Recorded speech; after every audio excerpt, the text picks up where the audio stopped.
Պարոն Կոնջորյան, ինչքան շահաբաժին է վճարվել, ինչքան դիվիդենդ է վճարել Հայ Post ընկերությունը պետական կառավարման անցնելուց հետո։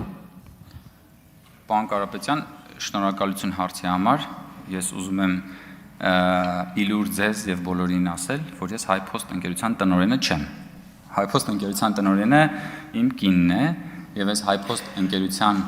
օպերացիոն աշխատանքային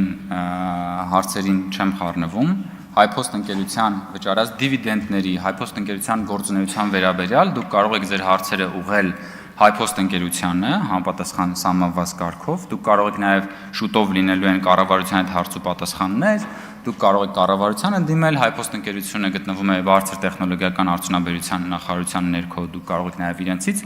այդ ճշտումները անել։ Ես իրավասու չեմ եւ այս քննարկումը այն մասին չի, թե Հայ Post ընկերությունը որքան դիվիդենդ է վճարել։ Այս քննարկումը իմ տեխնացության մասին է, հետևաբար, պարոն Կարապետյան, եթե դուք ունեք հարց իմ տեխնացիան կամ թեկուզ այդ նույն թեմայի վերաբերյալ, բայց ոչ տեղեկատվության հարցում, ինչպես որ դուք հիմա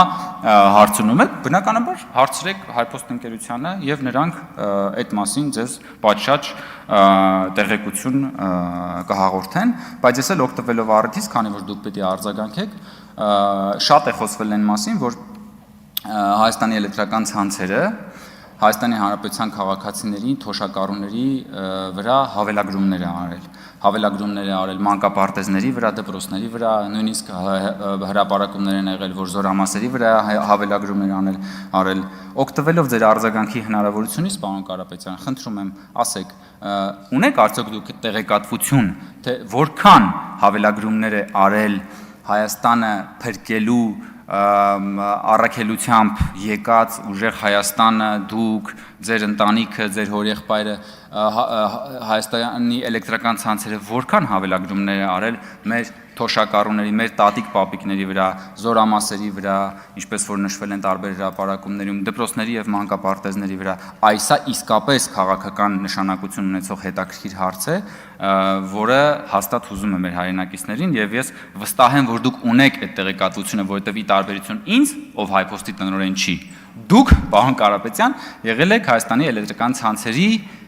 Ինչն եք եղել։ Խորհրդի նախագահ, պատկերացնում եք։ Մի ամբողջ խորհրդի նախագահն եք եղել դուք, պարոն Կարապետյան։ Խնդրում եմ, ինչպես։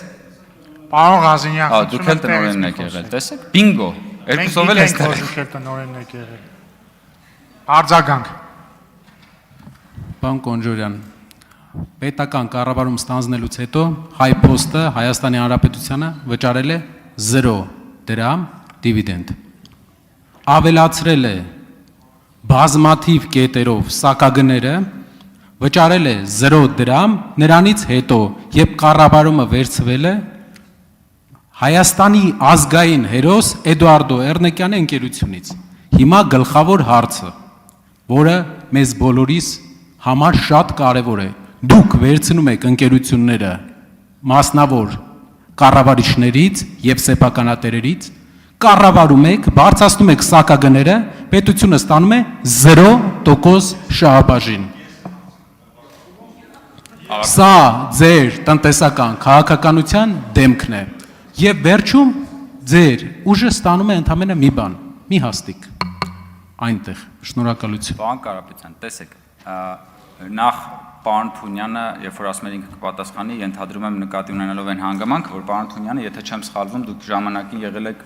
խորհրդի անդամ, Հայ Post-ի կառավարման խորհրդի անդամ է եղել եւ բնականաբար որպես մարդ ով ներսից տիրապետում է այդ process-ներին, վստահ եմ շատ ասելիք կունենա։ Բայց ինչ վերաբերվում է, ես հասկանում եմ, որ դուք հղում եք անում Հայաստանի էլեկտրական ցանցերին։ Ինչ վերաբերում է Հայաստանի էլեկտրական ցանցերին, Հայաստանի էլեկտրական ցանցերը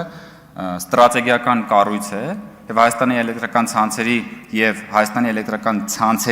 Հայաստանի էլեկտրական ցանցերի վերաբերյալ հրապարակումները, երբ որ արդեն նշանակվեց կառավարության կողմից կառավարիչ եւ բացահայտվեցին այն ահռելի խախտումները, այն հավելագրումները Հայաստանի Հանրապետության քաղաքացիներից, այն ահռելի ֆինանսական աճպարարությունները։ Ես իդեպ մի բան ասեմ, եթե դուք հաստատ հետևել եք, պարոն Ղազինյան, երբ որ 2024 դուք գիտեք, ես հասկացա, որ բանով էիք նայում, քաղաքացիական պայմանագիր խմբակցությունը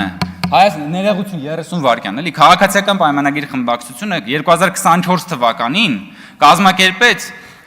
հեծի վերաբերյալ հանրային քննարկում ազգային ժողովի 334 դահլիճում եւ խմբակցությունը քարի վրա չթողեց հեծի կառավարում այն ժամանակ հրավիրված հեծից մարդ չկար հրավիրված նախկին ՀՑԿՀ նախագահներ եւ այդտեղ մենք հասկացանք այն այլանդակությունները որ տեղի են ունեցել հեծում ու դրանից է նաեւ սկսվել այդ ամբողջ պատմությունը խորհրդարանական վերահսկողության շրջանակներում խմբակցությունը բացահայտեց այնպիսի խախտումներ որոնք որ պարզապես ապշեցրել էին բոլորին եւ հասարակությանը